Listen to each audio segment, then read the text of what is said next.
ఇక్కడ ఒక ఫోటో వచ్చింది చూడండి. పంచాయతీ వరండానే తరగతి అట. తరగతి ఎక్కడిది? గ్రామ పంచాయతీ కార్యాలయం వావుదం, ఆసిఫాబాద్ మండలం, కొమరం భీం ఆసిఫాబాద్ జిల్లా. గ్రామ పంచాయతీ వరండాలో క్లాసులు చెప్తున్నారు. పిల్లలు కూడా దాదాపు 20-25 మంది పిల్లలు ఉన్నారు.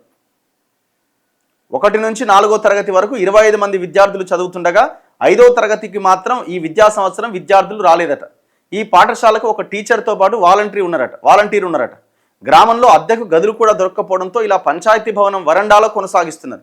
వర్షానికి ఎండకు విద్యార్థులు తీవ్రంగా ఇబ్బంది పడుతున్నారు. గతంలో పాఠశాలకు భవనం మంజూరైనా ఆ పనులు కార్యరూపం దాల్చలే. అధికారులకు పలుమార్లు విన్నవించినా పట్టించుకోలే. ఏం ఘోరం అండి అది. ఇది మన మన మన రాష్ట్రంలో విద్యా వ్యవస్థ. ముఖ్యమంత్రి లెక్చర్లు ఇవ్వమంటే ఓ అబ్బా ఇక మామూలుగా కాదు. ఈ మధ్య ఇంగ్లీష్ కూడా జర క్లాసులు తీసుకుంటున్నట్టు ఇంగ్లీష్లో కూడా దంచుతున్నాడు. నిన్న అసలు చెప్పడంలో మాత్రం తీస్మార్గాన్లే. ఇక అప్పుడు కేసీఆర్ అయినంతే, ఇప్పుడు ఈయనంతే. మైకు దొరికిందంటే కథం ఇక. కానీ గ్రౌండ్ రియాలిటీ ఎవరు చూడాలా? ఇది ఎక్కడో ఉన్న మారుమూల ఆసిఫాబాద్లో పరిస్థితి.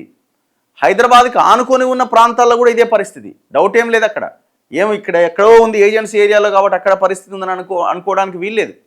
హైదరాబాద్కి దగ్గరగా ఉన్న ప్రాంతాల్లో కూడా ఇదే సిచ్యువేషన్ కనబడుతున్నది.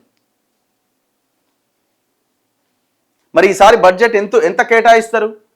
ఏం లేదు. నేను చేయబోయేది ఆ ఇంటిగ్రేటెడ్ స్కూళ్ళ కోసం కట్టే ఆ 4,000 కోట్ల బడ్జెట్ ఉంది కదా, దాన్ని ఇప్పుడు ఇలా విద్యా దాంట్లో కలుపుతాడు.